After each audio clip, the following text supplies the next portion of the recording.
brālis redz sapni. Viņš stāv rindā un rindas priekšgalā sit pie krusta cilvēkus. Un viņš redz, ka viņa rinda arī tuvojās. Un tūlīt viņam arī jābūt piestam pie krusta, bet viņš tā kā iziet no tās rindas laukā un atkal nostājās rindas galā. Un tā notika necik reizes, un viņš pamodās. Un bija viņa dzīvē tādi apstākļi, kur Dievs teica, aizliec sevi, neturies pie tā pasaulīgā. Es gribu, lai tu pilnībā nododies man, lai varētu kalpot ar visu sirdi. Un tas viņam bija kā atklāts, ka viņam nav jāmūk no tiem apstākļiem. Jā, viņi ir grūti. Jā, tas ir liels izaicinājums. Jā, tur ir jāatnes liels upuris. Tur tiešām ir savs es jāatliek malā. Un tas kungs saka, šie apstākļi, viņi tieši tagad ir radīti no manis priekš tevis, un es tev palīdzēšu, lai tiešām to var pateikt ne mans prāts, bet tavs, lai notiek. Es ticu, ka mēs paši, mēs nevaram nomirt šai pasaulē, mēs nevaram šodien pildīt tā kunga gribu, kā tas kungs to grib.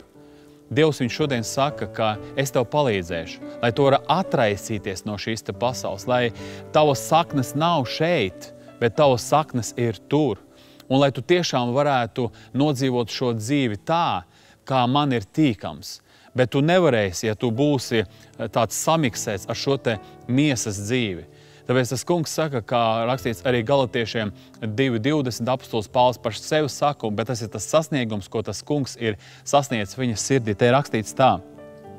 Līdz ar Kristu esmu krustā sists, bet nu nedzīvoju es, bet manī dzīvo Kristus. Bet cik es tagad dzīvoju miesā, es dzīvoju ticībā uz Dieva dēlu, kas man ir mīlējis un nodevies par mani.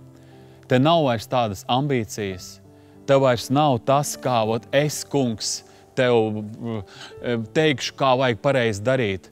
Viņš tikai saka, jā, kungs, es gribu darīt visu tā, kā tu man saki. Mīļais kungs, es tevi lūdzu svētī, lai tie apstākļi mūsu dzīvē citreiz tāds liels spiediens, un mēs cenšamies kaut ko izmainīt. Mēs pat citreiz arī cenšamies vēlnu dzīt prom un domājam, ka tagad visa ēli sacēlusies pret mums, bet es zinu, Dievs, ka tu pieļauj mūsu dzīvē kaut kādu situāciju, mēs esam tavi bērni, un tu gribi, lai tiešām mēs varam nomirt priekš šī te zemišķā, lai varētu augšām celties devišķais, tas mūžīgais, lai tiešām mēs varētu būt tie, caur kuriem Dievs tu darbojas, un lai tur vairs nav tā lepnuma, tās uzpūtības, un lai mēs neaizējam bojā, tāpēc tu gribi, lai es nomirstu, lai varētu Jēzu, tu varētu darboties, un lai tiešām es nekad nepieskaitu neko sev, bet visu Jēzu Kristu tev. Paldies tev, es pateicos tev Jēzus vārdā.